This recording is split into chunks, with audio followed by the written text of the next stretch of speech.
భూమి ఆకాశములను సృజించిన సృష్టికర్త అయిన గొప్ప తండ్రి, జీవం గల నాయన, ఆత్మస్వరూపుడా, అత్యున్నతుడా, అధిక స్తోత్రార్హుడా, నిన్ను ఆరాధిస్తున్నాం, నిన్ను స్తుతిస్తూ గణపరుస్తూ మహింపరుస్తూ నాయన ఈ సాయం ఈ ఉదయకాలం నా తండ్రి నిన్ను ప్రార్థించుటకు ఇచ్చిన కృపను బట్టి వందనాలు, స్తోత్రాలు, స్తుతి చెల్లిస్తూ ఉంటున్నాం.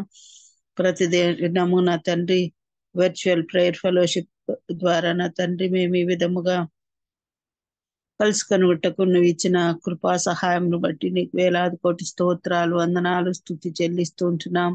దయామయుడవు, కృపామయుడవు, ఆత్మస్వరూపుడవు నాయన, అత్యున్నతుడమైన నా తండ్రి వై ఉండి నా ప్రభు నా తండ్రి మరి ఇంతసేపు నిన్ను స్తుతించి ఆరాధించి మహింపరచుటకు ఇచ్చిన కృపను బట్టి వందనాలు, స్తోత్రాలు, స్తుతి చెల్లిస్తూ ఉంటున్నా. ఈ సమయంలో నా తండ్రి మరి నీ దాసుడు నీ కుమారుడైన నా తండ్రి తరుణ్ గారిని ఈ వాక్యం చెప్పుటకు నా తండ్రి బోధించుటకు నా తండ్రి ఉపదేశించుటకు మీరు ఇచ్చిన ఈ సమయాన్ని బట్టి వందనాలు, స్తోత్రాలు, స్తుతి నాయన. బిడన సిలువ చాటున మరుగుపరిచినైనా నా ప్రభు మరి ఆయన ద్వారా మాతో మాట్లాడమని ప్రార్థిస్తున్నాం.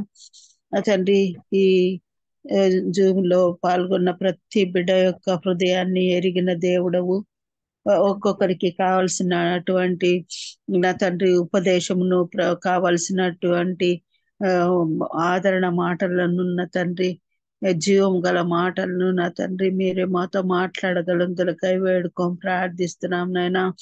ఆదరణ నా తండ్రి, అంతేకాకుండా నా తండ్రి ప్రతి ఒక్కరికి కావలసినటువంటి ఆత్మీయ ఆహారాన్ని నా తండ్రి మీరే మాకు పంచిపెట్టగలందులకై ప్రార్థిస్తున్నాను తండ్రి. బిడ యొక్క కుటుంబాన్ని బట్టి వందనాలు, స్తోత్రాలు, స్తుతి చెల్లిస్తూ ఉంటున్నాం. ఆయనకి ఇచ్చిన ఉద్యోగాన్ని బట్టి వందనాలు నాయన. నా తండ్రి నా ప్రభు ఆయన నా ప్రతి స్థలంలో కూడా నా తండ్రి నీ సన్నిధి కాపుదల ఉంచిన తండ్రి ఆయన ద్వారా నీ నామకు మహిమ ఘనత కీర్తి తెచ్చుకుంటున్నావు. నా తండ్రి మేము జ్ఞాపకం చేసుకుని నిన్ను ఆరాధిస్తున్నాం, నీకు స్తోత్రాలు, స్తుతులు చెల్లిస్తూ ఉంటున్నాం నాయన. నా తండ్రి నా ప్రభు మరి నా తండ్రి చేరవచ్చిన ప్రతి బిడ్డను బట్టి మరి లింక్ లో జాయిన్ కాలేని బిడ్డలను బట్టి కూడా ప్రార్థిస్తున్నానయ్యా. అనేక మంది అనారోగ్యముల చేతను మరి ఇతర కారణముల చేత నా తండ్రి రాలేకపోయి ఉంటున్నారేమో నాయనా. కరుణించండి, కాపాడండి నాయనా. అవును నా తండ్రి, నీ సన్నిధికి చేరవలనంటే అనేక ఆటంకములు, అడ్డంకులు, శ్రమలు నాయనా నా తండ్రి మీరు చెప్పి ఉంటున్నారు నాయనా. నా తండ్రి మీకు లోకంలో శ్రమ ఆయనను ధైర్యం తెచ్చుకున్నది, నేను మీకు తోడై ఉన్నానని నా తండ్రి మా ఒక్కొక్కరితో మీరు తోడై ఉన్నారు. మీకు వందనాలు. మేము ధైర్యం విడిచిపెట్టక, దిగులు చెందక, బాధపడక, వేదన చెందక నా తండ్రి మా చింత యావత్తు నీ మీద వేసి ధైర్యముతో నాయన నిన్ను ఆశ్రయించి నా తండ్రి నా ప్రభు నీవే మాకు నా తండ్రి సహాయపడకరుడుగా ఉండి ఆదరించి కాపాడమని ప్రార్థిస్తున్నాం. ప్రతి ఒక్కరూ శ్రద్ధగా ఈ వాక్యాన్ని విని నా తండ్రి ఆదరణ పొందుకునే కృపను దయచేయండి నాయన. అస్వస్థతగా ఉన్న వారికి నా తండ్రి నీ దయగల హస్తాన్ని చాపి, మీ గాయపడిన హస్తాన్ని చాపి నాయన నీ చిత్తమైతే వారిని సంపూర్ణమైన స్వస్థతలుగా చేసిన తండ్రి తిరిగి ఈ జూమ్ కూడికల్లో నా తండ్రి జాయిన్ అవుటకును సాక్ష్యం ఇచ్చుటకు కృప దయచేసి సహాయం దయచేయండి నాయన. మీకు అసాధ్యమైనది ఏది లేదు. మీరు గొప్ప దేవుడవు నా తండ్రి, దయగల తండ్రివి నాయన, ఆత్మ స్వరూపుడవు నాయన. నా తండ్రి ఎన్ని మార్లు నిన్ను ఆరాధించి స్తుతించిన గణపరిచినను చాలదు నాయన. నా తండ్రి మేము పాపులుగా ఉండి చచ్చిన స్థితిలో ఉన్నప్పుడు నా తండ్రి మమ్మను లేవనెత్తినావు నా తండ్రి, జీవమిచ్చి సజీవులుగా చేసినావు నా తండ్రి. నీకే స్తోత్రాలు, వందనాలు, స్తుతి చెల్లిస్తుంటున్నాం. అనేక మంది ఆర్థిక సమస్యల చేత నా తండ్రి ఎంతో బాధతో వేదనతో ఉంటున్నారు నాయన. నా ప్రభు ఎవరు తీర్చలేని స్థితి నాయన, కానీ నీవు మాత్రం చాలిన దేవుడుగా ఉండి నా తండ్రి మీరే ఆశ్రయ దుర్గమై ఉండి నా తండ్రి వారి ప్రతి ఒక్కరి ఆర్థిక సమస్యలను మీరు మీ యొక్క ఐశ్వర్యం నుండి తీర్చగలందులకై బ్రతిమాలి వేడుకొని ప్రార్థిస్తున్నానయ్యా. స్తోత్రాలు తండ్రి, స్తుతి స్తుతి స్తుతి చెల్లిస్తూ ఉంటున్నాం. ఈ విధంగా నా తండ్రి నా ప్రభా, మరి హాస్పిటల్లో ఆపరేషన్ పొంది ఉన్న బిడ్డలను బట్టి నేను ప్రార్థిస్తున్నానయ్యా. నా తండ్రి వారిని దర్శించండి, ధైర్యపరచండి నాయన, స్వస్థతను అనుగ్రహించమని ప్రార్థిస్తున్నాను తండ్రి. కృపా సత్య సంపూర్ణమైన నా యేసయ్య, ఉద్యోగముల కొరకు బాధపడుచుంటున్న బిడ్డలకు నా తండ్రి మీరే మార్గమై ఉండి నా తండ్రి వారికి కావలసిన తగుమైన ఉద్యోగాలను మీరే అనుగ్రహించగలందులకై ప్రార్థిస్తున్నాం. వివాహములు చేసుకునబోచున్న బిడ్డలను బట్టి, ముఖ్యంగా ఆనందను బట్టి నీకు వందనాలు, స్తోత్రాలు, స్తుతి నాయన. నరుడు ఒంటరిగా ఉండుట మంచిది కాదని ఎంచినాయన జతపరచుకుని ఏర్పాటు చేసిన ఆ వివాహమును బట్టి నీకు వేలాది కోటి స్తోత్రాలు, వందనాలు. వివాహ కార్యక్రమానికి జరుగుతుంటున్న ప్రతి కార్యములో నా తండ్రి మీరు ముందుండి నాయన, ప్రతి విషయంలో కూడా నా తండ్రి జయప్రదంగా జరిగించమని, మరి రాబోచున్న బిడ్డను నా తండ్రి ఆయత్తపరచుమని, బలపరచుమని, ఆధ్యాత్మికంగా స్థిరపరచుమని, బలపరచుమని ప్రార్థిస్తూ, ఇద్దరు నా తండ్రి నీ క్రీస్తును బండపై ఆ కుటుంబం కట్టబడుటకు నీ సహాయం దయచేయగలందులకై ప్రార్థిస్తున్నానయ్యా. స్తోత్రాలు తండ్రి నా ప్రభా. మరి ఈ వర్చువల్ ప్రేయర్ ఫెలోషిప్ లో నా తండ్రి జరగబోతున్న ఈ వాక్యమును బట్టి నీకు వందనాలు, స్తోత్రాలు, స్తుతి చెల్లిస్తూ తరుణ్ గారిని మరొకసారి ఆశీర్వదించి ఆయన ద్వారా మాతో మాట్లాడమని వేడుకుంటూ, ప్రతి బిడ్డ కూడా విని విడిచిపెట్టకుండా నా తండ్రి వాక్యానుసారముగా జీవించి ఆధ్యాత్మికంగా మేము బలము శక్తి పొందుకునే కృపను మాకు దయచేయమని ప్రార్థన ప్రభు అయిన క్రీస్తు నామం పేరట అడిగి వేడుకొని పొంది ఉంటున్నాం తండ్రి. ఆమేన్. ఆమేన్. Praise lord. దేవుని నామానికి మహిమ కలుగును గాక. Praise the lord. కూడి వచ్చిన పరిశుద్ధులందరికీ దేవుని నామంలో వందనాలండి.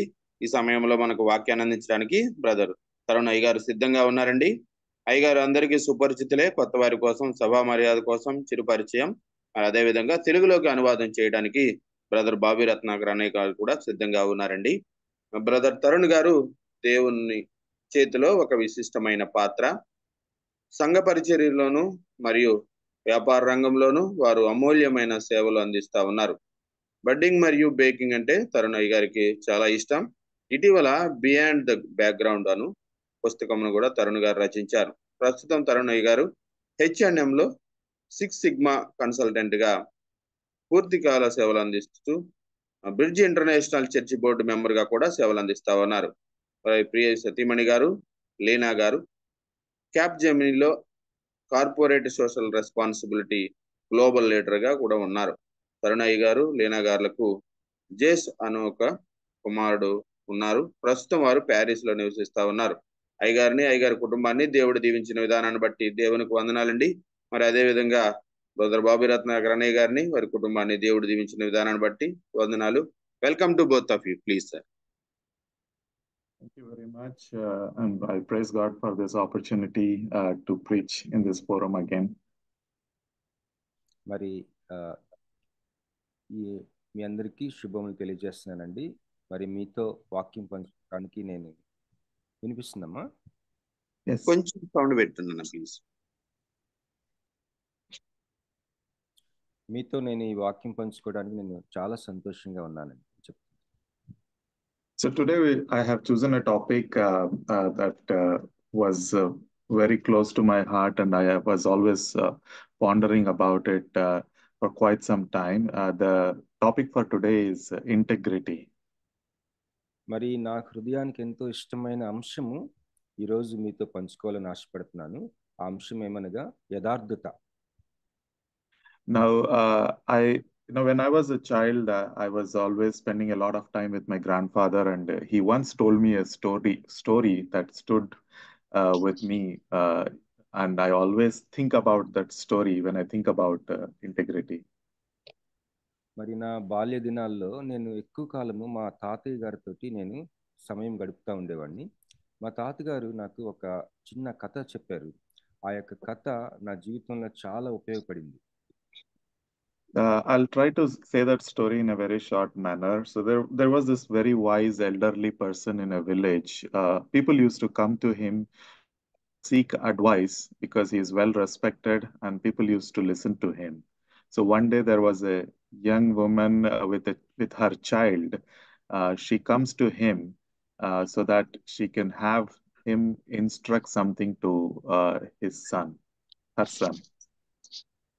మరి ఒకానొక గ్రామంలో ఈ కథ నేను చాలా తక్కువ టైంలో నేను మీకు చెప్పాలని ఆశపడుతున్నాను.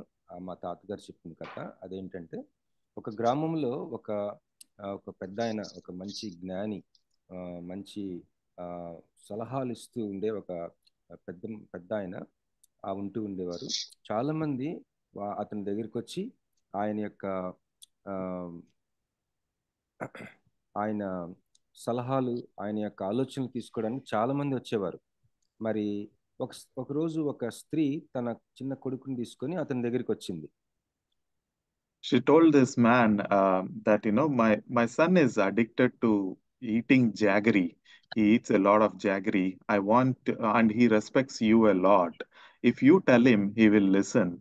Could you please tell my son to stop eating jaggery because it's not good for his health to eat so much jaggery?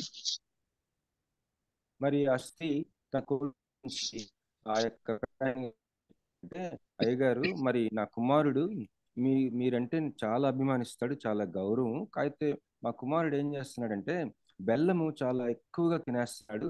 బెల్లం తినడానికి ఒక రకంగా ఒక ఎడిక్ట్ అయిపోయాడు, బానిసలాగా అయిపోయాడు. మరి తన ఆరోగ్యానికి అది మీరు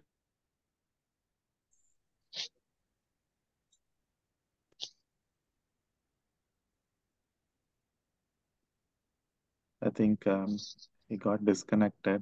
We'll wait for him to come back.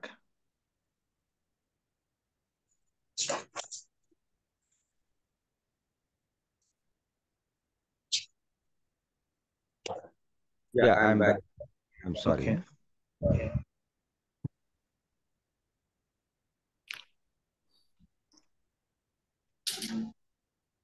Yes. Can you hear me? Yes. Yeah, please go ahead. Yeah. So the woman asks him to advise his child not to eat jaggery, and the man tells the woman, please come back after 3 weeks. అయితే ఇదంతా వినిన తర్వాత ఆ పెద్ద ఆయన ఏమన్నారంటే ఆ స్త్రీతోటి, అమ్మ, ఒక 3 వారాల తర్వాత వచ్చి మళ్ళీ నన్ను కలువు అని చెప్పారు. So she goes back after 3 weeks, waits in the queue, waits for this person, and then meets him again. And he remembers the lady and the son, and he looks at his son and he says, would you please stop eating jaggery? It is not good for your health. మరి ఆ స్త్రీ ఆ విధంగా 3 వారాలు ఆగి మరి మళ్ళీ వచ్చి ఆ పెద్ద ఆయన గారిని కలుసుకోవడానికి వచ్చినప్పుడు అక్కడ చాలా మంది ఆయన కలుసుకోవడానికి ఉన్నారు. ఆ యొక్క లైన్లో నుంచొని తన టైం వచ్చే వరకు నుంచొని ఓపిక్గా మరి ఆ పెద్ద ఆయన దగ్గరికి వెళ్ళి అడుగుతా ఉందన్నమాట. నేను వచ్చాను కదా ఇట్లాగ మా కుమారుడు గురించి అంటే ఆయన గుర్తుపట్టాడు. So he will advise her son to stop eating jaggery. And then the woman asks, you could have told this 3 weeks ago. Why did you take 3 weeks to tell this? You could have told this last time when I came. అయితే ఆమె వచ్చినప్పుడు ఆమెను గుర్తుపట్టి తన కుమారుడికి చెప్తాడు, దయచేసి ఇలాగా బెల్లం అధికంగా తినటం ఆపేయచ్చు కదా అని చెప్పినప్పుడు ఆ స్త్రీ ఏమందంటే, ఈ మాట 3 వారాల క్రితమే మీరు చెప్పుండొచ్చు కదా అని అడిగిందట. So, but he says, but 3 weeks ago when you came to meet me, I was addicted to jaggery, and I cannot advise what I am addicted to a child. For me to be worthy of saying that to someone, I need to stop eating jaggery. So it's been 3 weeks that I stopped it. Now I can tell others not to eat jaggery. మరి ఆ పెద్ద ఆయన ఏం చెప్పారంటే ఆమెకి, అమ్మ, 3 వారాల క్రితం నీ కుమారుడి గురించి నువ్వు ఇట్లా వచ్చినావు కదా, ఆ టైంలో నేను కూడా బెల్లం తినటానికి బానిసగా ఉండేవాడిని.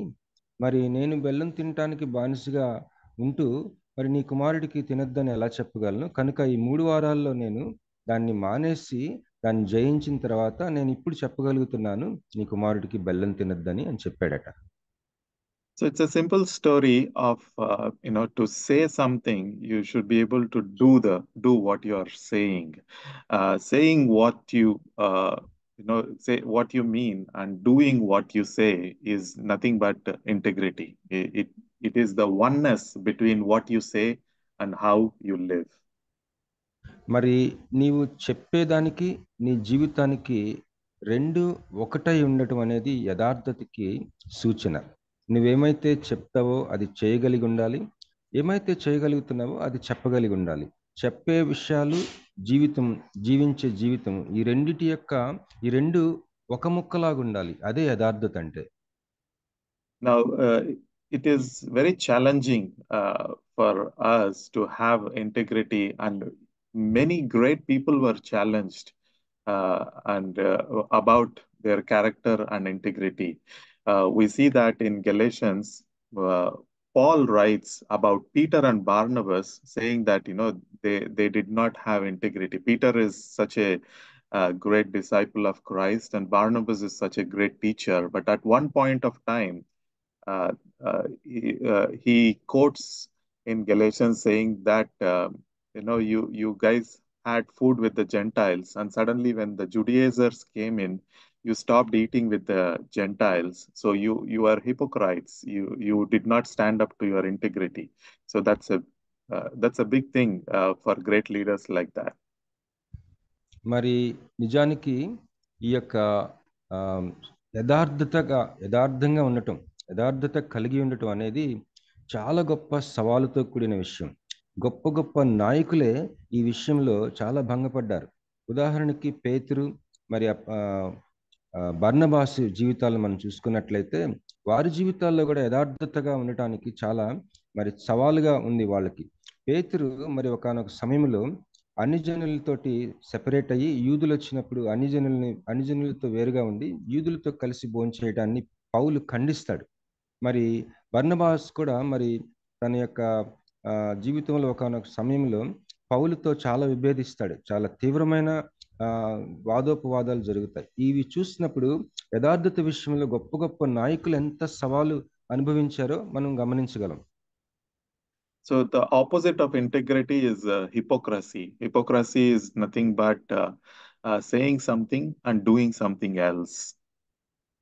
మరి యథార్థత అన్న మాటకి వ్యతిరేక పదం చూసుకుంటే అది వేషధారణ. ఈ వేషధారణ అంటే ఏంటంటే మనం చెప్పేది ఒకటి, మనం చేసేది ఒకటి. So I think the word is very, very, very well meant in Telugu as well. It comes from the acting where you wear a mask and you try to perform something. And in the olden days, when people used to wear a wrong mask, like sometimes the masks get exchanged and someone is wearing a wrong mask, and they are supposed to laugh and they might be crying, or they are supposed to cry and they might be laughing, and then the audience used to shout at them, hypocrite, hypocrite, because their mask is not how they look is not matching with what they are doing. So they used to shout at them as hypocrites. మరి ఈ మాట వేషధారణ అన్న మాట మనం చూసుకున్నట్లయితే అది దాని యొక్క మూల అర్థం ఏంటంటే మన ముఖాలకి ఒక మాస్క్ లాంటిది, ఒకలాంటి వేరే ముఖాన్ని, ఒక బొమ్మ లాంటి ముఖాన్ని, లేకపోతే వేరే మాస్క్ అంటాం కదా, మరి తెలుగులో ఏమంటారు, ఆ మాస్క్ ని వేసుకునే ఒక మూల అర్థం నుంచి వచ్చిందనమాట వేషధారణ. ఉదాహరణ, పాత రోజుల్లో మరి స్టేజ్ మీద ముసుగు, కొద్దిగా మ్యూట్ చేయండి. ఓకే. పాత రోజుల్లో స్టేజ్ మీద మరి వాళ్ళు ఆ యొక్క డ్రామా లాంటిది వేస్తా ఉన్నప్పుడు ఒకడేమో నవ్వించేవాడు ఉన్నాడు అనుకోండి, ఇంకోడేమో ఏడ్చే క్యారెక్టర్ అనుకోండి. ఈ వాళ్ళు ముఖాలకి నవ్వే ముఖం మాస్క్ ఒకటి వేసుకుంటాడు మామూలుగా అయితే, ఏడ్చేవాడేమో ఏడ్చే ముఖం వేసుకుంటాడు. ముసుగు. ఓకే, అలాగే సిస్టర్, ముసుగు. ఈ ముసుగు ఏడ్చే ఒక రోజు ఏమైందట, పొరపాటున వాడిది వీడు ఆ ముసుగులు మారిపోయినాయి అంట పొరపాటున. కానీ వీడు చేస్తున్నదేమో ఏడుస్తున్నాడు, ముఖం చూస్తే నవ్వే ముసుగు. ఈ నవ్వేవాడేమో నవ్వుతున్నట్టు యాక్షన్ చేస్తున్నాడు, కానీ వాడి ముసుగు చూస్తే ముఖానికి తగిలించుకున్నది ఏడ్చే ముసుగు వేసుకున్నాడు. అప్పుడు ఆ యొక్క డ్రామా చూస్తున్న ఆడియన్స్ అందరూ గోల పెట్టారంట, ఒరే మీరు చేస్తున్న ఒకటి, మీ ముఖం వేరుగా ఉందని. So Jesus calls some of the Pharisees and the Sadducees as hypocrites, which because they did not walk what they taught. Their behavior was different from what they were preaching. So that he called them hypocrites. మరి యేసు ప్రభు వారు పరిసయ్యుల్ని శాస్త్రుల్ని వేషధారులారా అని వాళ్ళని సంబోధించాడు. ఎందుకంటే వాళ్ళు చెప్తున్నది బోధిస్తున్నది ఒకటి, వారి యొక్క ప్రవర్తన జీవిత విధానం దానికి భిన్నంగా ఉంది. So in Mark 12:14, we see that people recognized Jesus as a man of integrity because of one reason. They told him that you are a man of integrity, you are not swayed by others because you pay no attention to who they are. That means that whether he is interacting with a rich man or a poor man or an educated man or an uneducated man, he did not change the way he spoke to them. He had equal respect for people. His behavior did not change because of the social surroundings. And that's why Jesus was called as a man of integrity. మరి mark సువార్త 12వ అధ్యాయము 14వ వచనం చూసుకున్నట్లయితే యేసు ప్రభు వారిని మరి అక్కడున్న ఆ యొక్క ప్రజలు యేసు ప్రభు వారు ఒక యథార్థత కలిగిన వ్యక్తిగా గుర్తించారు. ఎందుకంటే ఆయన ప్రజాదరణ కోసం తన యొక్క పరిస్థితుల్ని తన యొక్క విలువల్ని మార్చుకోలేదు, ప్రజాదరణ కోసం మార్చుకోలేదు. ఆయనకి ఒక విలువలు కలిగి ఉన్న వ్యక్తిగా ఉన్నాడు. ఆ పరిస్థితులను బట్టి ప్రజాదరణ కోసం తను మార్పు చెందే వ్యక్తిగా లేడు కనుక ఆయన చుట్టుపక్కల ఉన్న వాళ్ళు అక్కడున్న మనుషులు అతను ఒక యథార్థత కలిగిన ఒక వ్యక్తిగా యేసు ప్రభు వారిని గుర్తించారు. Now, how do we have integrity as integrity is like to have values and stand by those values. If we don't have any values, we keep saying anything and everything, which doesn't matter. But having values and sticking to them is what challenges us to not only say according to the values we stand for, but also act according to the values we stand for. మరి యథార్థత ఎలాగా మనం కలిగి ఉండొచ్చు అన్న విషయం మనం చూసినట్లయితే కొన్ని విలువలు మనం వ్యక్తిగతంగా కొన్ని విలువలు మొదట కలిగి ఉండి దాని కొరకు నిలబడటం. అసలు ఎటువంటి విలువలు మనం కలిగి ఉండకపోతే మనం అసలు నిలబడటం అనేదే ఉండదు. మనం ఏది పడితే చెప్తుంటాం, ఎలా పడితే అలా ఉంటాం. కనుక ఒక విలువలు మనకంటూ కొన్ని విలువలు కలిగి ఉండి దాని ప్రకారం నిలబడటం అనేది యథార్థత. Now, these values for us come from God. And when we fear God, we will be able to stand for these values. మరి ఈ విలువలు మనకి ఎక్కడి నుంచి వస్తాయి అంటే దేవుని యొద్ద నుంచి వస్తాయి. ఎప్పుడైతే మనము ఈ విలువల్ని దేవుని దగ్గర నుంచి పొందుకుంటామో మనం దాని గురించి మనం నిలబడటానికి అవకాశం ఉంటుంది. So it is very easy for us to understand what value is. For example, all our decisions are made based on values. Sometimes even though we desire to eat, let us say, an ice cream or a candy, we will say no even against our desire because we value health. And because we value health, our decisions is driven by what we value, not by our desire. మరి విలువలు కలిగి ఉండటం అన్నది అర్థం చేసుకోవటం చాలా సులభం. ఉదాహరణకి మనము ఆరోగ్యం విషయంలో మనకంటూ ఒక విలువ కలిగి ఉన్నామనుకోండి. నా ఆరోగ్యం బాగుండాలి, నేను ఐస్ క్రీమ్ తినాలనే ఆశ ఉన్నప్పటికీ కూడా నాకు ఆల్రెడీ ఇప్పటికే నాలో నా ఆరోగ్యం గురించి నాకు ఒక విలువని నేను పెట్టుకొని ఉన్నాను మనసులో. కనుక నాకు తినాలని ఉన్నా కూడా నా విలువ ఒకటి నా మనసులో నాకంటూ ఒక విలువ కలిగి ఉన్నాను కాబట్టి దాని కొరకు నేను తినకుండా ఉండగలను. And when our values come from God, the fear of God helps us keep those values. ఎప్పుడైతే మనకంటూ కొన్ని విలువలు అవి దేవుని దగ్గర నుంచి సంపాదించుకొని దేవుని దగ్గర నుంచి వచ్చిన విలువలు మనం కలిగి ఉంటామో దేవుని యొక్క భయము మనము వాటి కొరకు నిలబడటానికి సహాయం చేస్తుంది. So there are several great people in the Bible listed out who kept the integrity all through their lives. And one of them is Daniel. And then you have Nehemiah, who was the cupbearer, and Job, was known for his integrity, and likewise Joseph was standing for his integrity. మరి మనం Bible గ్రంథంలో చూసుకున్నట్లయితే చాలా గొప్ప గొప్ప వ్యక్తులు మరి ఈ యథార్థత కలిగి జీవించారు.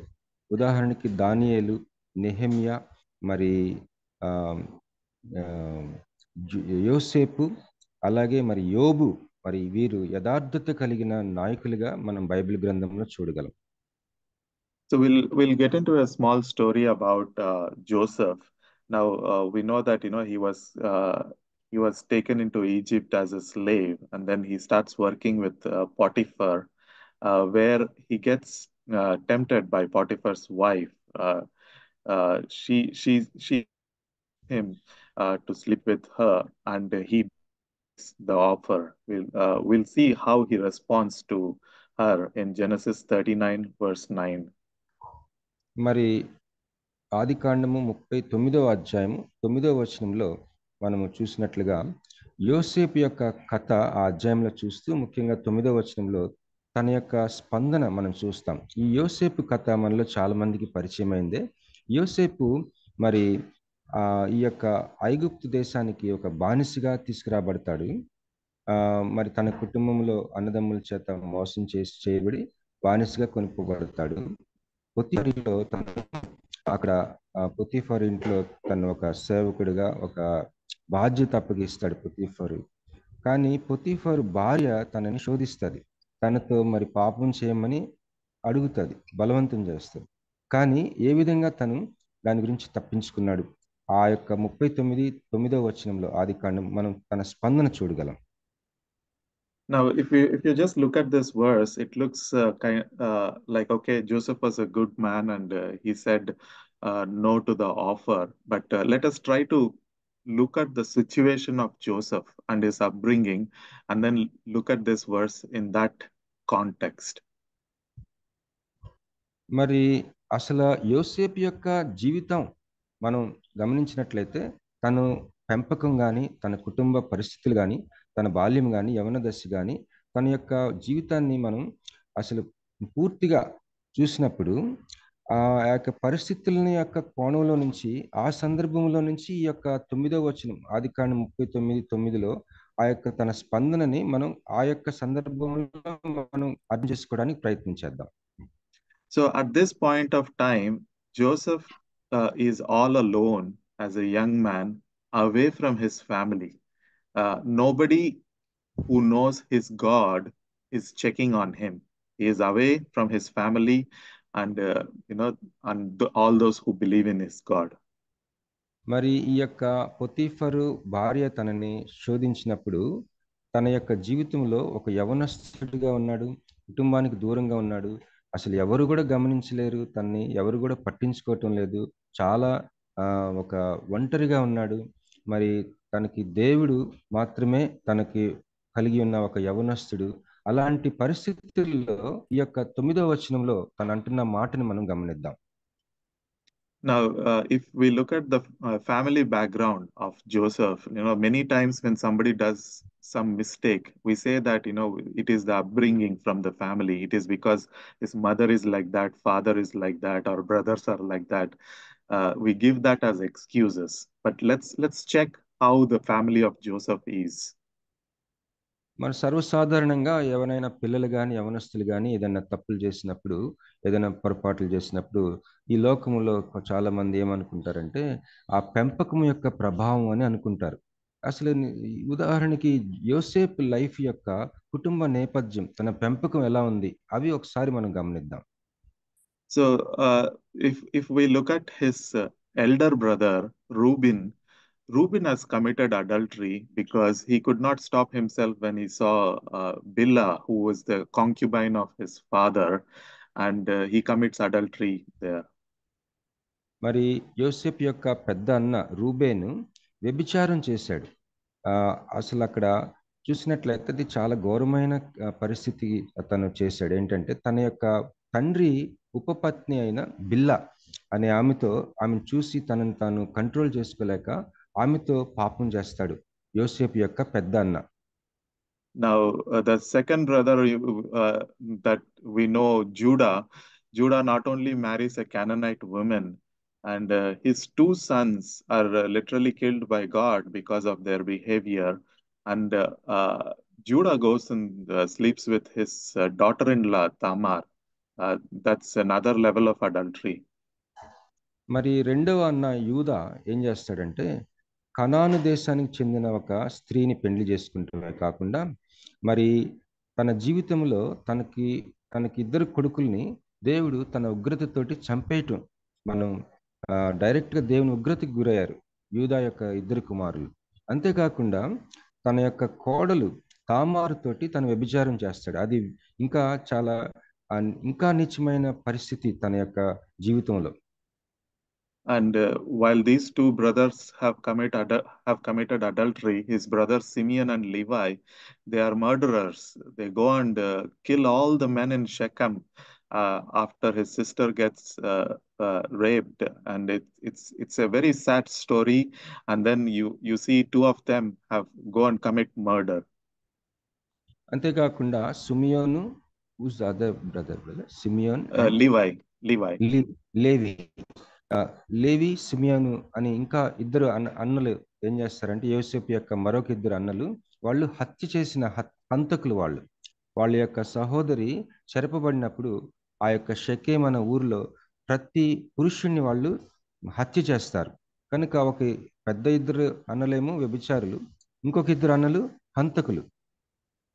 Now, when we look at the father, we know that father had a very sad life of distress. Although he is a great patriarch and God revealed many things through him, we know that he had to cheat his brother to get the birthright. తన యోసేపు యొక్క తండ్రి జీవితం మనం చూసినట్లయితే అతను నిజానికి మన పితరుడు అబ్రహాము, యాకోబు, ఇస్సాకు అన్న ఆ యొక్క లిస్టులో చేర్చబడిన గొప్ప పితరుడు అయినప్పటికీ కూడా తన జీవితంలో తన అన్నని మోసం చేసిన వ్యక్తిగా మనం గమనిస్తాం. అంతేకాకుండా తన జీవితంలో ఎంతో క్షోభకి గురైన వ్యక్తి, మరి తన జీవితంలో మరి ఎంతో చీకటి వెలుగులు చూసి చాలా సవాలులను ఎదుర్కొన్న వ్యక్తి తన తండ్రి. Yes, and he works very hard for both of his wives, and he also had 2 wives and 2 concubines. And then he wrestles with God, and God literally transforms him to changes his name to Israel. ఇంకా యాకోబు గురించి మనం చూసినట్లయితే అతనికి 2 భార్యలు 2 ఉపపత్నులుగా ఉన్నట్టుగా మనం చూస్తాం. అంతేకాకుండా దేవునితో పెనుగులాడి ఆయన దేవుని చేత తన పేరు మార్చబడిన ఒక వ్యక్తి. అలాంటి ఒక అనుభవం కలిగి ఉన్న తండ్రిని యోసేపు కలిగి ఉన్నాడు.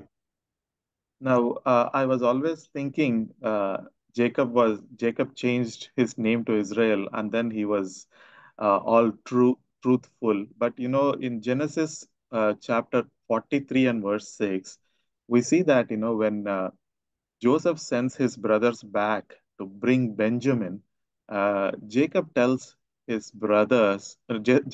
his sons, "Why did you tell Benjamin to this prime minister of Egypt? You could have just lied and hidden about Benjamin. We wouldn't have had this problem itself." So, even after God, wrestling with God, and he suggests his sons, why didn't you just simply hide, and we wouldn't have had this problem now. మరి యాకోబు జీవితాన్ని మనం గమనించినట్లయితే మరి దేవునితో పెనుగులాడి దేవుని చేత తన పేరు మార్చబడిన అనుభవం తర్వాత కూడా ఒకానొక పరిస్థితుల్లో మరి ఆదికాండము 43:6 చూసినట్లయితే ఆ యొక్క తన కుమారులతో అంటున్నాడు, ఈ ఐగుప్తులో ఉన్న ప్రధానమంత్రితో నాకు ఇంకొక కొడుకు లేదా మీకు ఇంకొక సహోదరుడు కలడని మీరు ఆ మనుషునితో చెప్పి నాకు ఇంత శ్రమ కలుగు చేయనేలా అనగా, అంటే ఇక్కడ తనకు ఇంకొక కొడుకున్నాడని లేకపోతే బెంజమిన్ అనే తమ్ముడు మీకున్నాడని మీరు చెప్పకుండా ఉండాల్సింది, అబద్ధం చెప్పి ఉండాల్సింది అని చెప్తా ఉన్నాడు ఇశ్రాయేలుగా మారిన తర్వాత కూడా. Now, if we see such a family background of Joseph, you have a father who is okay to lie, 2 brothers who are okay to commit murder under the supervision of their father, and their 2 other brothers committed adultery in the presence of their father, and coming from such a family, I don't see any good reason why Joseph should marry one wife and why he should flee from adultery when he was all alone, away from the family, when he had such an opportunity. ఇప్పుడు మనం చూసినట్లయితే ఇలాంటి కుటుంబ నేపథ్యం నుంచి వచ్చిన యోసేపు, ఉదాహరణకి తన తండ్రి అబద్ధాలు చెప్పడానికి ఆయనకి పెద్ద సమస్య ఏం కాదు. అబద్ధం చెప్పమంటున్నాడు బెంజమిన్ విషయంలో, ఇశ్రాయేలుగా మారినా కూడా. మరి తన యొక్క పెద్ద అన్నలిద్దరూ కూడా మరి వ్యభిచారం చేసిన వాళ్ళు. నిజం చెప్పాలంటే కుటుంబంలో వ్యభిచారం చేశారు వాళ్ళు. తన తండ్రి భార్యతో వ్యభిచారం చేశాడు. మరి అంతేకాకుండా తన తండ్రికి బాగా తెలిసిన పరిస్థితుల్లోనే మరొక ఇద్దరు అన్నలు హంతకులుగా ఉన్న కుటుంబం అది. ఇలాంటి కుటుంబం నేపథ్యం నుంచి వచ్చిన యోసేపు అసలు ఒక భార్య ఎందుకు కలిగి ఉండాలి? అసలు ఈ పొతీఫరు భార్య శోధిస్తున్నప్పుడు అసలు తను ఎందుకు నిలబడాలి? ఈ యొక్క కుటుంబ నేపథ్యం నుంచి వచ్చిన వ్యక్తి అసలు నిలబడవలసిన అవసరం లేదు. అలాంటి విలువలు కలిగి ఉండే అవకాశం కూడా చాలా తక్కువగా ఉంటుంది. But Joseph knew God, and he is one of the most spotless characters. And God has told Moses to make a careful record of this man Joseph. Although he did not do any miracles, there is a lot that is written about Joseph. మరి యోసేపు మనం చూసినట్లయితే ఎందుకు ఈ విధంగా తను అసలు బైబిల్లో ఉన్న అనేకమైన నాయకుల్లో ఏమాత్రం కళంకం లేని, ఒక మచ్చలేని ఒక నాయకుడిగా మనం యోసేపుని చూస్తాం. ఎందుకంటే యోసేపుకి దేవుడిని ఎరిగిన ఒక పరిస్థితి ఉంది. యోసేపు దేవుడిని ఎరిగినవాడు. మరి మోషేతో దేవుడు ఏం చెప్పాడంటే, ఈ యోసేపు గురించి చాలా జాగ్రత్తగా తన గురించి, తన జీవిత విశేషాలు, తన జీవిత చరిత్ర చాలా జాగ్రత్తగా రాయమని మోషేకి దేవుడు ఆజ్ఞాపించాడు ఈ యొక్క ఆదికాండంలో.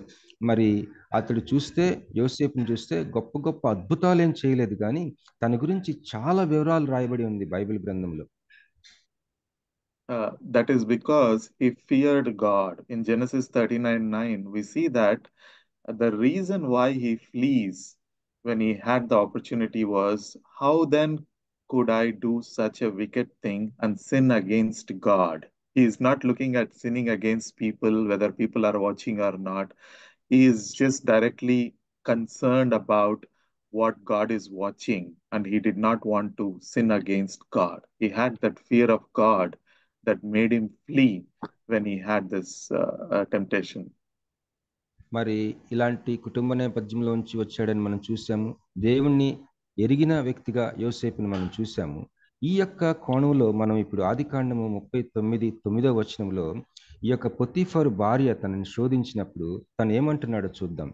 కాబట్టి నేనెట్లు ఇంత ఘోరమైన దుష్కార్యము చేసి దేవునికి విరోధముగా పాపము కట్టుకుందునని తన యజమానుని భార్యతో అనెను. ఇక్కడ మనుషులకి వ్యతిరేకంగా నేను పాపం చేస్తున్నానని తను అనుకుంటాం లేదు, కానీ దేవుడికి వ్యతిరేకంగా, దేవుడికి విరోధంగా నేను పాపం చేస్తున్నాడని తను చాలా భయపడి ఆ యొక్క అలాంటి విలువ కలిగిన వ్యక్తిగా మనం చూస్తున్నాం. So it doesn't really matter for a person how his mother is or father is or brothers are, how the family background is. It doesn't really matter. If you fear God, you stand for God. So the integrity is your contact between you and God. It doesn't, your family background doesn't really stand as an excuse for you to commit something wrong. మరి ఇక్కడ మనం యోసేపు జీవితంలో మనం నేర్చుకోగలిసిన విషయం ఏంటంటే, దేవుని యొక్క భయము మనం కలిగి ఉన్నప్పుడు, మరి ఎటువంటి కుటుంబ నేపథ్యం వచ్చినా కూడా మరి మనము పాపం చేసే విషయంలో, మరి మనం నిలబడే విషయంలో, నేను నా కుటుంబ నేపథ్యం బాగలేదు, లేకపోతే మరొక కారణాలు చెప్పి మనం సరిగా నిలబడలేకపోతున్నాని కారణాలు మనం ఈ కుంటి సాకులు చెప్పడానికి వీలు లేదు. యోసేపుకి దేవుని భయం ఉన్నందున మరి యథార్థతకి దేవుని భయానికి చాలా సంబంధం ఉంది. ఎప్పుడైతే దేవుని భయం ఉంటుందో మనం యథార్థంగా ఉండగలం. And if we really look at the story of Joseph was very particular about people keeping the word and acting according to the word. He puts his brothers to test for integrity by testing them, by sending them back, and with a sack with a sack of his silver cup uh, uh, with Benjamin, and catches them. And it is the whole story is actually a test to see if brothers will stand for the word that they gave to the father. మరి ఇక్కడ యోసేపు జీవితంలో తను ఏమైతే చెప్తా ఉన్నాడో తన జీవితం కూడా అలాగే జీవిస్తూ ఉండటం మనం గమనించగలం. చెప్పేదొకటి చేసేదొకటి అన్న స్థితి అతనిలో లేదు. ఉదాహరణకి తన అన్నదమ్ములతోటి తను ఆ యొక్క ప్రధానమంత్రిగా ఉన్నప్పుడు తన అన్నదమ్ముల్ని ఈ యథార్థత విషయంలో పరీక్షించాడు.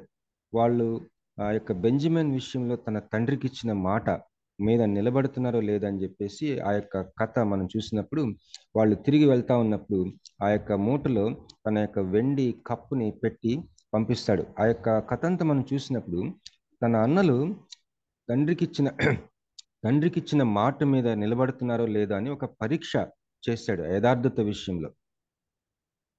Now, the brothers, Judah gives a word to Jacob that he will take care of Benjamin, and Joseph sends his servant to capture Benjamin and bring him back. They want Benjamin alone to be brought back as a slave to Joseph, but all his brothers come back with Benjamin standing for him. ఇక్కడ ఈ కథలో అన్నదమ్ములు ఆ యొక్క అన్నలు ప్రధానమంత్రిగా ఉన్నప్పుడు ఆ ధాన్యం కొరకు యోసేపు దగ్గరికి వచ్చినప్పుడు మరి ఆ యొక్క సంఘటన ఏమవుతుందంటే వాళ్ళు ఆ యొక్క బెంజమిన్తో పాటు ఆ యొక్క ధాన్యాన్ని తీసుకుని వాళ్ళు తిరిగి వాళ్ళ యాకోబు దగ్గరికి వెళ్తా ఉన్నారు. ఈ యూదా పెద్ద కుమారుడు పెద్ద అన్నయ్య ఏం చేస్తాడంటే తన తండ్రి యాకోబుకి మాటిస్తాడు, నేను బెంజమిన్ విషయంలో నేను జాగ్రత్తగా తీసుకొస్తాను, ఎటువంటి హాని లేకుండా చూస్తానని తండ్రికి మాటిస్తాడు. ఆ మాట మీద వీళ్ళు నిలబడుతున్నారో లేదని, యథార్థతగా ఉన్నారో లేదని పరీక్షించడానికి యోసేపు ఏం చేస్తాడు, వాళ్ళు తిరిగి వెళ్ళినప్పుడు ఒక బస్తాలో ఒక మూటలో వెండి కప్పు పెడతాడు. వాళ్ళు అలా బయలుదేరి వెళ్తా ఉండగానే తన సైనికుల్ని పంపించి వాళ్ళని పట్టుకుంటాడు. ఈసారి పట్టుకున్నప్పుడు ఆ యొక్క కప్పుని మీరు దొంగిలించి తీసుకెళ్తున్నారని వాళ్ళ మీద నేరం మోపి బెంజమిన్ని తీసుకొని రమ్మంటాడు వెనక్కి యోసేపు. ఎప్పుడైతే బెంజమిన్ని తీసుకొని రమ్మంటారో మరి తండ్రికి మాట ఇచ్చారు కదా, ఈ మాట ప్రకారం అన్నలు ఏం చేస్తారు, వాళ్ళందరూ కూడా వచ్చేస్తారు వెనక్కి యోసేపు దగ్గరికి. Now, so last time when Joseph was put in the pit, the brothers were not standing for him. But this time, because they gave a word to Jacob, they stood for that word. Their word and the actions were matching. So that way, their integrity was confirmed. And that's when Joseph reveals himself to them saying, I'm your brother. Now, they go through the test of integrity and they clear the test. And then Joseph reveals himself to them. ఇక్కడ మనం గమనించినట్లయితే మరి యోసేపుని ఎప్పుడైతే అన్నలు ఆ యొక్క గోతిలో పడవేశారో అప్పుడు ఆ యొక్క ఈ అన్నలు తన తమ్ముడైన యోసేపు కోసం నిలబడలేదు, తన తండ్రికి ఏమీ బాధ్యతగా వాళ్ళు ఉండలేదు. కానీ ఇప్పుడు బెంజమిన్ని పట్టుకొచ్చినప్పుడు వాళ్ళందరూ వచ్చి ఆ బెంజమిన్ కొరకు నిలబడ్డారు. అంటే వాళ్ళు ఎంత యథార్థంగా ఉన్నారో అదంతా గమనించాడు ఈ యొక్క యోసేపు ప్రధానమంత్రిగా ఉండి. ఎప్పుడైతే ఈ బెంజమిన్ కొరకు వాళ్ళు నిలబడతాం, మరి వాళ్ళ మాట వాళ్ళ క్రియలు ఎప్పుడైతే ఒకే రకంగా ఉన్నాయి, యథార్థంగా ఉన్నారు అని గమనించిన తర్వాత తానెవరో వాళ్ళు ఆ యొక్క అన్నలకి తెలియజేస్తాడు. అప్పుడు నేను మీ తమ్మునైన యోసేపునని అప్పుడు తెలియజేస్తాడు. Now, integrity is important to God, and God always tests his people to see if they really say what they mean and if they really do what they say. యథార్థంగా ఉండటం అనేది దేవునికి చాలా ముఖ్యమైన విషయం. మనం యథార్థంగా ఉండటం ఆయనకి చాలా ప్రాముఖ్యం. మరి మనం చెప్తున్నది మనం చేస్తున్నామా, మనం చెప్తున్నామా అన్నది ఆయన గమనించే దేవుడై ఉన్నాడు. Now, it is not always that, we think that we are always having integrity in big things, but we miss out on small things. Sometimes we say people, I will come on so-and-so time and we go late. We will take things from people and we don't think about returning them, because we'll be like, it's not of big value. It's okay to keep it. So we lose our commitments and we lose our integrity in small things.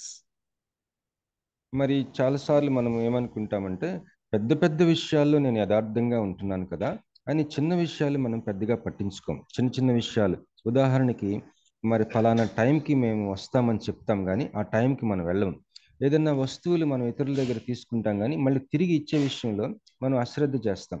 ఏముంది చిన్న విషయాలు కదా అని చిన్న విషయాల్లో యథార్థంగా ఉండటం అనేది మనం అశ్రద్ధ చేస్తాం ఒకసారి. Now, there is a very small story in the chapter of 2 Kings, chapter 6. I'll just pick up one verse and we will also see the background of the story. The verse in 2 Kings, chapter 6, verse 5 says, one of them was cutting down a tree. The axe head fell into the water. He cried out, "Oh, no, master, it was borrowed." So he is worried about the axe head that got dropped in the water because it was borrowed. మరి దేవుని వాక్యంలో ఒక చిన్న సంఘటన మనం చూద్దాం. 2వ రాజులు 6వ అధ్యాయం 5వ వచనం. ఇక్కడ ఏంటంటే ఒకడు దూలము నరుకుచున్నప్పుడు గొడ్డలి ఊడి నీటిలో పడిపోగా వాడు, అయ్యో నా ఏలినవాడా, అది ఎరవు తెచ్చినదని మొర్రపెట్టెను. అయితే ఇక్కడ చెట్టు నరుగుతా ఉన్నప్పుడు ఆ గొడ్డలి ఊడి నీటిలో పడిపోయింది. అతడు దానిని అప్పుగా తీసుకున్నాడు, ఒకరి దగ్గర మళ్ళీ ఇచ్చేస్తానని తెచ్చాడు, కాబట్టి చాలా వరి అవుతా ఉన్నాడు. ఇది మనం గమనించగలం ఈ వచనంలో. Now, I was reading this chapter and suddenly reflecting about, who is Elisha? Elisha is a prophet with a double anointing of prophet Elijah. Now, Elijah has done about 14 miracles and Elisha does 28 miracles. And if we read through these miracles, they are all such large miracles, like parting the rivers, bringing down rain, calling down fire from heavens. They are such great miracles. ఇప్పుడు ఈ యొక్క చదవబడిన ఈ యొక్క 6వ వచనం యొక్క సందర్భంలో ఇక్కడ మనం దేవుని సేవకుడు ప్రవక్త అయిన ఎలీషాని మనం చూస్తాం. ఈ ఎలీషా ఎవరంటే తన ముందున్న ఏలియా మీద ఉన్న అభిషేకాన్ని రెండింతలుగా పొందుకున్న ఒక ప్రవక్త. ఈ యొక్క ఎలీషా ఉదాహరణకి ఏలియా జీవితంలో 14 చాలా ఘనమైన అద్భుతాలు మనం చూస్తాం. ఈ ఎలీషా చేసిన అద్భుతాలు చూస్తే డబుల్ 28 మిరకిల్స్ మనం చూస్తాం, అద్భుతాలు. Now, if Elijah has done 14 miracles, Elisha knows about all these miracles, and now he is coming there and listening to one man about one axe head, and he is doing a miracle to get that axe head. When I read that, I was thinking, oh, what a waste of this anointing.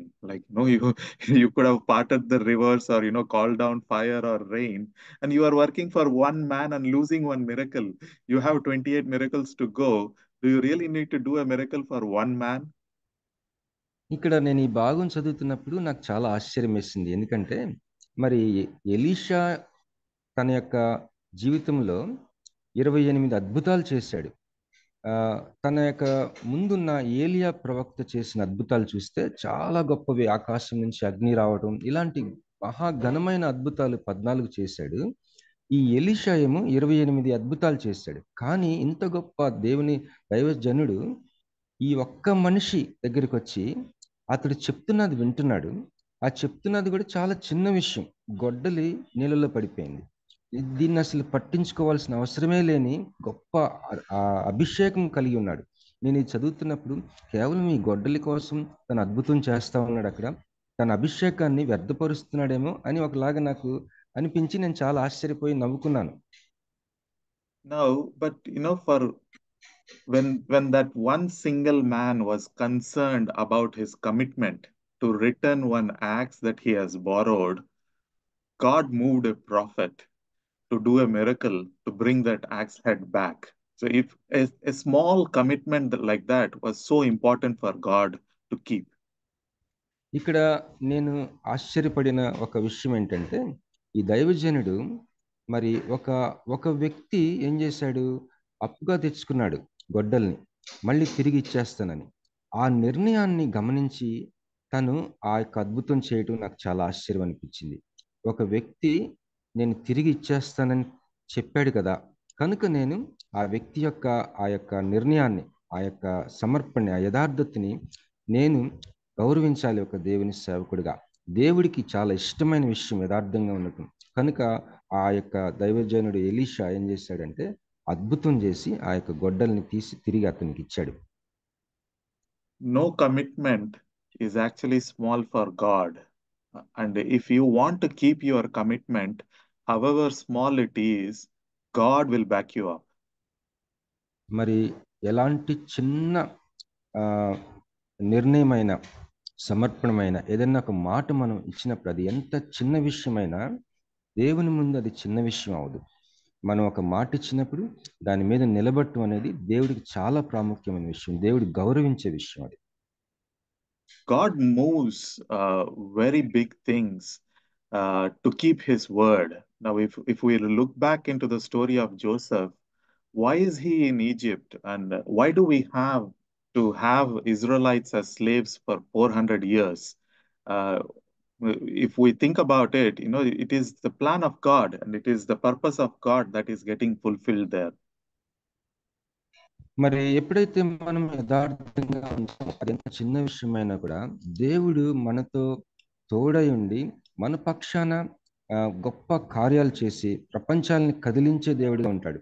మరి యోసేపు జీవితాన్ని చూసినట్లయితే అసలు ఎందుకు అతడు ఐగుప్తుకి వెళ్ళాలి, ఇశ్రాయేలీలు 400 సంవత్సరాలు ఎందుకు అక్కడ ఉండాలి, ఇవన్నీ చూస్తే దేవుడు ఎంత గొప్పగా తోడై ఉండి ఎంతో ఘనమైన ప్రపంచాలని కదిలించే కార్యాలను చేయగలడో మనం గమనిస్తాం. ఇదంతా దేవుని యొక్క గొప్ప ప్రణాళికగా మనం గమనించగలం. God actually planned to send Joseph to Egypt first so that Jacob and his family will follow.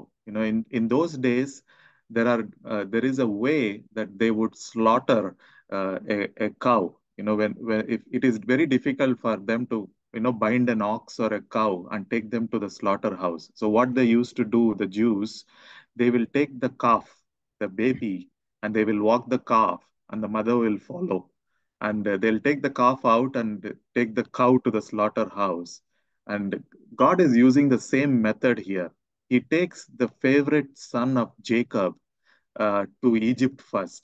And when the favorite son goes, the whole family follows. And then he enslaves them there to keep up with his word, which he has given in Genesis 15.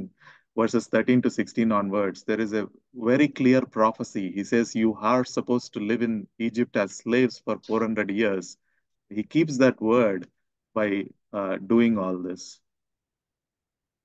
మరి ఇక్కడ మనం జాగ్రత్తగా గమనించినట్లయితే యోసేపు జీవితాన్ని అసలు మనకి చూస్తే ఒక బానిసగా ఐగుప్తుకి వెళ్ళటం, ఇవన్నీ మామూలుగా చూస్తే చాలా ఆశ్చర్యం అనిపిస్తుంది. కానీ దేవునికి చాలా పెద్ద ప్రణాళిక ఆయన చేసుకుంటా ఉన్నాడు. యోసేపుని ముందుగా ఐగుప్తుకి పంపటం అనేది, ఆ తర్వాత యోసేపు వెళ్ళిన తర్వాత తన కుటుంబం ఐగుప్తుకి వెళ్ళటం, ఆ కుటుంబం పెద్ద జనాంగం అయిపోయి అక్కడ 400 సంవత్సరాలు బానిసగా ఉండటం, ఇవన్నీ మనం చూసినట్లయితే యోసేపు మరి కొన్ని పరిస్థితుల ద్వారా ఐగుప్తుకి వెళ్ళటం నుంచి మొదలైందంతా. అది చాలా చిన్న విషయంగా మనకు కనిపిస్తుంది, కానీ దేవుడు చాలా పెద్ద ప్రణాళిక యోసేపుని అక్కడికి పంపించడం దగ్గర నుంచి అదంతా కూడా చేసుకుంటూ ఉన్నారు. ఉదాహరణకి ఆదికాండము 15వ అధ్యాయంలో ప్రవచించబడిన ఆ యొక్క మరి నీవు ఐగుప్తులో 400 సంవత్సరాలు బానిసగా ఉంటావని అక్కడ ప్రవచించబడింది అబ్రహాం తోటి. అది నెరవేర్చుకోవటం ఇక్కడ చాలా తేటగా మనకు కనిపిస్తుంది. అదంతా కూడా యోసేపు ఐగుప్తుకి బానిసగా వెళ్ళటం దగ్గర నుంచి మొదలైంది. ఇక్కడ ఒక మోడల్, ఒక మెథడ్, ఒక పద్ధతి దేవుడు చేస్తూ ఉన్నట్టు మనం గమనించగలం. ఉదాహరణకి యూదులు ఒక పెద్ద ఎద్దుని మరి కట్ చేయాలంటే దానిని కట్ చేయటం చాలా కష్టం. అందువలన వాళ్ళు ఏం చేస్తారంటే ఆ యొక్క దూడని ముందు తీసుకువెళ్తారు. ఎప్పుడైతే దూడని తీసుకెళ్తారో ఇంత పెద్ద ఎద్దు ఆ దూడని తీసుకెళ్తా ఉన్నప్పుడు ఆటోమేటిక్గా ఫాలో అవుతుంది అన్నమాట. ఈ పద్ధతిని దేవుడు వాడుకున్నట్టు మనం గమనిస్తాం. యోసేపుని ఫస్ట్ ఐగుప్తుకి తీసుకెళ్ళాడు. అది చూస్తే మనకి అప్పుడు ఆ సంఘటనలో ఇంత పెద్ద ప్లాన్ ఉందా దేవుడికని మనకు అర్థం కాదు. కానీ ఎప్పుడైతే యోసేపు వెళ్ళాడో, దేవుడికి ఇష్టమైన బిడ్డ ఎప్పుడైతే ఫస్ట్ వెళ్ళిపోయాడో, తన కుటుంబం ఫాలో అయింది. ఆ కుటుంబం ఒక జనాంగం అయిపోయింది. 400 సంవత్సరాలు బానిసగా ఉన్నారు. ఇదంతా ప్రవచనం నెరవేర్పుగా మనం చూడగలం.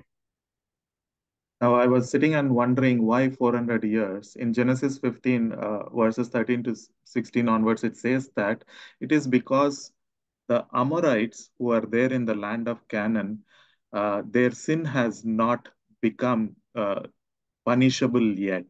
They haven't sinned so much for them to be destroyed. That's the reason that God gives, that they need to wait for 400 years. But why they have to be in slavery? They could have just been in any other place and multiplied. But why they should be under Pharaoh is something that I still was thinking about it. మరి నాకు ఒక విషయం చాలా ఆ, ఆ, ధ్యానం చేస్తా ఉన్నాను. ఏంటంటే 400 సంవత్సరాలు ఎందుకు వాళ్ళు అక్కడ బానిసగా ఉండాలి?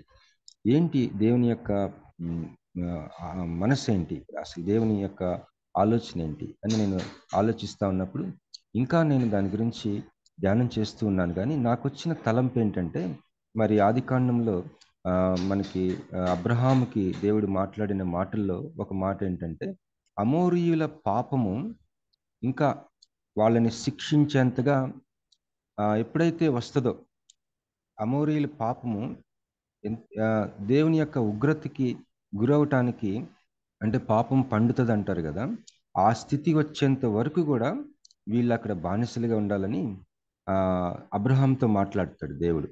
అయితే వాళ్ళని శిక్షించటానికి వీళ్ళని బానిసలుగా 400 సంవత్సరాలు పెట్టడం అనేది నేను గమనించిన ఒక తలంపు. దాని గురించి ఇంకా నేను ధ్యానం చేస్తా ఉన్నాను. Now, when you really think about it, if not for that 400 years, the Israelites would have already scattered and dissolved as a tribe. We saw that, Judah went and married a Canaanite woman. If they had stayed outside of Egypt all by themselves, we wouldn't have had a tribe or a country called Israel. God had to accomplish his purpose. For him to bring forth Christ through them, he need to build that country. The only way to build that country is to enslave them, overpower them, so that they multiply, become that country, and then come out, so that God's purpose can be accomplished through them. Praise the lord. మరి నేను ధ్యానం చేసినప్పుడు నాకు వచ్చిన మరొక తలంపు ఏంటంటే, ఒకవేళ వాళ్ళు ఆ 400 సంవత్సరములు ఐగుప్తులో బానిసలుగా లేరని మనం ఒకసారి ఊహించుకుంటే, ఈ పాటికి వాళ్ళు ఒక దేశంగా ఉండకుండా చెల్లాచెదరైపోయేవారు. ఉదాహరణకి యూదా కనాను స్త్రీని పెళ్లి చేసుకున్నాడు. ఎప్పుడైతే దేవునికి ఉన్న మహా గొప్ప ప్రణాళిక ఏంటంటే, వాళ్ళు ఒక దేశం అవ్వాలి, ఆ దేశంలో నుంచి యేసుప్రభు యొక్క రక్షకుని, మరి చరిత్రలో యేసుప్రభు రావాలి. ఈ యొక్క గొప్ప ప్రణాళిక జరగాలంటే వాళ్ళు మరి ఆ యొక్క ఐగుప్తులో బానిసలుగా మరి చెరపట్టబడినప్పుడు, ఒక అణిచివేయబడినప్పుడు, లేకపోతే ఒక అధికారం కింద చుట్టబడి ఉన్నప్పుడు వాళ్ళు ఒక దేశంగా తయారయ్యారు అక్కడ. లేకపోతే చెల్లాచెదురైపోయేవారు. ఒక దేశంగా తయారవడానికి అవకాశం లేదు. దేవుని చిత్తం ఏంటంటే, ఈ యొక్క యాకోబు కుటుంబం మహాజనాంగమై ఒక దేశం అవ్వాలి.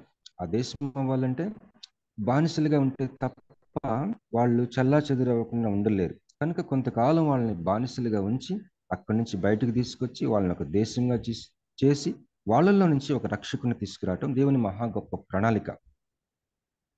Now, when they were multiplying as slaves, even Pharaoh could not stop, because it was a purpose of God that they should multiply. And Pharaoh was just a tool of God for him to his people, because that was the plan of God and the plan of God. Joseph being there, taken up in those camels which were carrying perfume and spices, was a plan of God. And Jacob's family to follow and live there and come out as a nation was a plan of God. God had a word, and his actions, everything was aligned. And we are supposed to have such an integrity that, our words and actions are supposed to be aligned as well. ఇక్కడ మనం గమనించినట్లయితే ఫరో ఎంతో శక్తివంతమైన రాజు. అంతటి శక్తివంతమైన రాజు ఈ బానిసలు బాగా సంఖ్యలో వృద్ధి చెందుతా ఉంటే ఏమీ చేయలేకపోయాడు. చాలా ప్రయత్నం చేసినా వాళ్ళు ఒక గొప్ప జనాంగంగా తయారవటాన్ని ఆపలేకపోయాడు ఫరో. ఇదంతా కూడా దేవుని చిత్తమైంది. దేవుని చేతిలో ఫరో ఒక చిన్న పనిముట్టుగా ఇక్కడ మనం గమనించగలం. మరి ఒంటెలు ఆ యొక్క సుగంధ ద్రవ్యాలు, ఆ యొక్క విలువైన వస్తువులు తీసుకుపోయే ఒంటెలతో పాటు ఈ యొక్క గోతిలో పడవేయబడిన యోసేపు తీసుకుపోబడ్డాడు ఐగుప్తికి. ఇది దేవుని యొక్క చిత్తమై ఉన్నది, దేవుని ప్రణాళిక ఉంది. అంతేకాకుండా మరి వాళ్ళు జనాంగం అవటం, అంతేకాకుండా ఆ కుటుంబం, యాకోబు కుటుంబం ఐగుప్తికి వెళ్ళటం దేవుని చిత్తమై ఉన్నది. వాళ్ళు జనాంగంగా మారటం దేవుని చిత్తమై ఉన్నది. Now, Joseph knew this plan of God very well, and that is why in Hebrews 11, it is said that Joseph told his children to carry his bones to the promised land, because he knows that they will go to the promised land after 400 years. And Joseph saw the 400 years forward and said to his children, carry my bones when I die to the promised land, because he knew they will go after 5 generations. Joseph had that kind of a faith looking forward, and he followed the purpose of God. So when we know the purpose, we follow and we fear God, we are aligned to his values, and we can carry on with that integrity. మరి ఇక్కడ దేవుని యొక్క మనసు మనం చూసినట్లయితే, మరి తను చేస్తూ పోతా ఉన్నాడు కదా, యోసేపుని అక్కడ పంపటం, కుటుంబం అక్కడికి వెళ్ళటం, యాగిప్తు జనాంగం, ఇవన్నీ చూసినప్పుడు దేవుడు ఏమైతే మాట ఇచ్చాడో దానిని చేస్తా ఉన్నాడు. ఆయన మాట, ఆయన క్రియ ఒక్కటే అయిపోయింది, ఒక ముక్కలాగా ఉంది. అంతేకాకుండా ఇక్కడ యోసేపుని మనం గమనించినట్లయితే, యోసేపు మన హెబ్రీ పత్రికలో మనం చూస్తాం, మీరు నేను చనిపోయిన తర్వాత నా ఎముకల్ని ఆ యొక్క వాగ్దాన భూమికి తీసుకెళ్ళి అక్కడ పాతి పెట్టమని చెప్తాడు. మరి 400 సంవత్సరాల తర్వాత వీళ్ళు ఈ ఐగుప్తుని విడిచి వాగ్దాన దేశానికి వెళ్తారని తనకి ఎరిగి ఉన్న ఒక విశ్వాసం కలిగి ఉన్నాడు. కాబట్టి ఆయన తన యొక్క ఆ విశ్వాసంలో నుంచి విలువలు తను కలిగి ఉన్నాడు. కనుక తను మాట, తన యొక్క జీవితం ఒక ముక్కలాగా మనం చూడగలం. తను ఒక 400 సంవత్సరాలు ముందుకు చూడగలిగాడు యోసేపు. ఆ 400 సంవత్సరాల తర్వాత వీళ్ళు వెళ్తారు, అప్పుడు నా ఎముకలను తీసుకెళ్ళమని చెప్పగలిగిన ఒక విశ్వాసం, అలాంటి విలువలు, మరి అలాంటి జీవితాన్ని కలిగి ఉన్నాడు. Now, I just want to close with this. We know that Daniel, nobody could find fault in him, and that's how he went in the lion's den, because they had to scheme against him. Shadrach, Meshach, Abednego stood for their integrity, and they were in the fiery furnace. Joseph stood for his integrity, and he was in the dungeon. But it doesn't matter what you receive, because you are standing for integrity. All we should know is God is with you, like he was in the fiery furnace or in the dungeon or in the lion's den, and God is with us to keep up those small commitments or big commitments, and he will take us through wherever we are if we stand for integrity. మరి ఈ యొక్క అంశం, ఈ మాటలు చెప్పి నేను ముగిస్తాను. ఏంటంటే, మరి ఒక్కోసారి మనకి అనిపిస్తుంది మనం యథార్థంగా ఉంటే మనం ఎన్నో కష్టాలు పడుతున్నాం కదా అని. ఉదాహరణకి దానియేలు యథార్థంగా ఉన్నప్పుడు మరి సింహాల బోనులో వేయబడ్డాడు. అలాగే మరి యోసేపు యథార్థంగా ఉన్నప్పుడు ఆ యొక్క డంజన్లో, ఆ యొక్క జైలు లాంటి భూమి లోపల ఉన్న జైల్లో వేయబడ్డాడు. అలాగే మరి మనం చూసినట్లయితే ఏదైనా సరే యథార్థంగా ఉన్నప్పుడు మనం శ్రమల పాలవటం మనం చూస్తాం. యథార్థంగా ఉంటే ఏమి శ్రమలు పాలవుతున్నాం అన్నది దేవునికి పెద్ద ముఖ్యమైన విషయం కాదు. మనం యథార్థంగా ఉన్నప్పుడు ఆయన విషయంలో మనకి ఏంటి మనం గమనిస్తామంటే, మనకు ఆయన తోడై ఉండటం, అది చాలా ప్రాముఖ్యమైన విషయం. మనం యథార్థంగా ఉన్నప్పుడు మనకు తోడై ఉంటాడు ఆయన.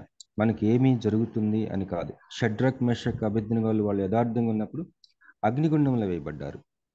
యథార్థంగా ఉంటే ఇలాంటి పరిస్థితులు వస్తున్నాయని మనం అనుకోవచ్చు, కానీ దేవుడు తోడై ఉండటం మరి మనకి చాలా ప్రాముఖ్యమైన విషయం. కనుక చిన్న మాట మనం ఇచ్చిన, అది పెద్ద మాట అయినా మనం ఆ మాట మీద నిలబడటం అనేది, యథార్థంగా ఉండటం అనేది దేవునికి చాలా ముఖ్యం. So let us have that integrity and stand for what we say, and do what we say. With that, I will just close this. Thank you very much for this opportunity.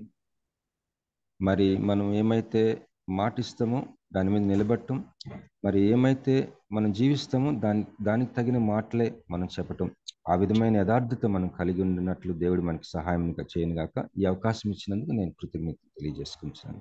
Thank you so much brother. On behalf of all of us, I want to thank you with all my heart. God bless you, my dear brother. Over to Dr. Swarup garu. Thank you brother Tarun గారు, చక్కని వాక్యాన్ని మరి Yosef జీవితం నుండి మాకు చక్కగా వివరించినందుకు virtual prayer family తరఫున మీకు ప్రత్యేక వందనాలు తెలియజేస్తున్నానండి. మరి చెప్పబడిన వాక్యం నిమిత్తం మన మధ్యలో ఉన్న జామి రవికుమార్ గారు ముగింపు ప్రార్థన ఆశీర్వాదం ఇవ్వాల్సిందిగా కోరుతున్నానండి. ప్రార్థన చేసుకుందామండి. పరిశుద్ధమైన తండ్రి, నీ బంగారు పాదాలు కొందరం ప్రభా, నీ ప్రేమను బట్టి కృపను బట్టి వందనాలు తండ్రి. నీ దాసుల ద్వారా ప్రభా మాకు చెప్పిన దేవతన ప్రభా వాక్యాన్ని బట్టి ప్రత్యేకంగా ప్రార్థన చేస్తున్నాం ప్రభా. ఏ విధంగా యోసేపు తండ్రి తన వ్యక్తిగత జీవితంలో ప్రభా గొప్ప నమ్మకస్తుడుగా ఉన్నాడో తండ్రి, శ్రమ ఏదైనా పరిస్థితి ఏదైనా ప్రభా దేవతన ప్రభా ఉన్నాడో తండ్రి, నీ దాసుడు ప్రభా తరుణ్ కుమార్ గారి ద్వారా ప్రభును తెలియజేసిన దేవతన ప్రభా వాక్యాన్ని బట్టి వందనాలు. తర్జుమా చేసిన దేవతన ప్రభా మా రత్నాకర్ గారిని దీవించండి అయ్యా. అయ్యా ప్రభా దేవతన ప్రభా వేశ్యతత్వం చేసిన అన్నదమ్ములు, అదేవిధంగా తండ్రి ఇతరులను హంతకులుగా ఉన్న దేవతన ప్రభ లేవి షిమియోను, మోసగాడుగా ఉన్న ప్రభ తండ్రి, అనేక పరిస్థితులు ఉన్న తండ్రి వారు ఉన్నప్పటికీ దేవతండ్రి ప్రభ యోసేపు అయితే గొప్ప నమ్మకస్తుడిగా తన జీవితంలో ఉన్నట్టుగా ప్రభ సహాయం చేసావు తండ్రి. అనేక సార్లు క్రైస్తవ భక్తి విశ్వాసంలో ప్రభ వేషధారులుగా మిగిలిపోతూ ఉన్నాను తండ్రి. మేము చెప్పిన మాటలు వేరుగా చేసే పనులు వేరుగా ఉంటూ ఉన్నాయ్యా. మమ్మల్ని సరి చేసుకుని దేవతన ప్రభ మా మాటలు చేతలు ప్రభ ఒకే రీతిగా ఉండగలలాగా సహాయం చేయమని ప్రార్థన చేస్తున్నాను తండ్రి. నీ కుమారుడైన యేసుక్రీస్తు ఈ విధంగా ఈ లోకంలో ఉన్నప్పుడు తండ్రి అయ్యా దేవతన ప్రభ ఏ మాట అయితే చెప్పాడో ఆ మాటకి ప్రభ కట్టుబడి ఉన్నాడుగా వాక్యం సెలవిస్తుంది ప్రభ. అటు కృప మా అందరి జీవితాల్లో దయచేయమని ప్రార్థన చేస్తున్నాను. తన వెతుబడి వాక్యం తండ్రి 30 60 100 ఫలింపు చేయమని ప్రార్థన చేస్తూ ఉన్నాను ప్రభ. సహాయం చేయండి ప్రభ. వేషలైనా క్షమిస్తాను కానీ వేషధారణ క్షమించిన అన్నావు ప్రభ. మా జీవితంలో వేషధారణ తీసి ప్రభ మేము మాట్లాడే మాటకి తండ్రి ఏ స్థితికైనా కట్టుబడి ఉండేలాగా సహాయం చేయమని ప్రార్థన చేస్తున్నాను తండ్రి. అయ్యా ప్రభ తన కుమారుడైన యేసుక్రీస్తు సహవాసం పిలిచిన దేవుడు నమ్మకస్తుడైన దేవుడు ప్రభా, నువ్వు వాగ్దానం చేసిన దేవుడు నమ్మకస్తున్న దేవుడు ప్రభా. నీ బిడ్డలుగా మేము కూడా నమ్మకస్తులుగా ఉంటూ సహాయం చేయమని ప్రార్థన చేస్తున్నాం. విధంగా ప్రభా ఉదయకాల సమయంలో వాక్యం వినడానికి ప్రభా అయ్యా ఫెలోషిప్ ఏర్పాటు చేసిన బాబు రత్నాకర్ గారిని వారి కుటుంబాన్ని దీవించండి దేవతన ప్రభా. వారి యొక్క సంస్థ యొక్క ప్రభా ప్రతి అవసరాలను తీర్చమని సహాయం చేయమని ప్రార్థన చేస్తున్నాను. అదేవిధంగా ప్రభా ఈ కార్యక్రమం నడిపింపులో సహకరిస్తున్న దేవతన ప్రభా స్వరూప్ గారిని, అదేవిధంగా తండ్రి జాన్సన్, అదేవిధంగా దత్తన ప్రభు ఝాన్సీ గారిని ప్రత్యేకంగా దీవించండి, సహాయం తెచ్చండి ప్రభా. అదే కోర్ టీం వారిని వాక్యం చెప్తున్న ప్రతి దాసుని పేరు పేరు నిండారుగా దీవించమని ప్రార్థన చేస్తున్నాను తండ్రి.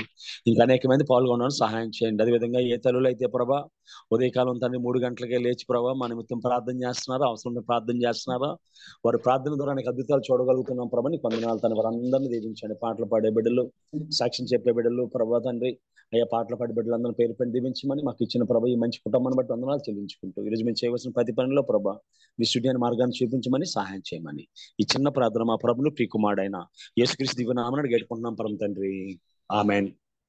పరలోకమందున మా తండ్రి, మీ నామం పరిశుద్ధపరచబడును గాక, మీ రాజ్యం వచ్చును గాక, మీ చిత్తం పరలోకమందున నుండి భూమి మీద నెరవేరును గాక.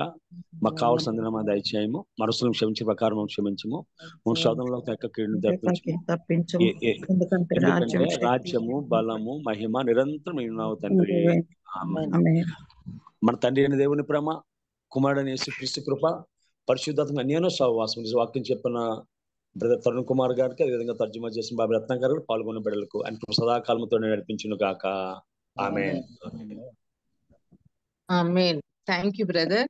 మరి చక్కని వాక్యాన్ని అందించిన తరుణ్ గారికి, అట్లాగే ట్రాన్స్లేట్ చేసిన బావి గారికి, ప్రార్థించిన జామి రవికుమార్ గారికి ప్రత్యేక వందనాలు తెలియజేస్తున్నానండి. ఈ మెసేజెస్ అన్ని రికార్డ్ చేయబడుతున్నాయండి. మరి ఇవన్నీ యూట్యూబ్ లో అవైలబుల్ గా ఉంటాయి. మీరు మరొక్కసారి వినాలని ఆశపడితే దయచేసి యూట్యూబ్ లో మీరు టైప్ చేస్తే బాబి రత్నాకర్ అని కానీ వర్చువల్ ప్రేయర్ అని టైప్ చేసినా మీకు అందుబాటులో ఉంటాయండి. మరి రేపొద్దున్న మన మధ్యలో డాక్టర్ సందీప్ శాంసన్ గారు వాక్యాన్ని పంచుకుంటారండి.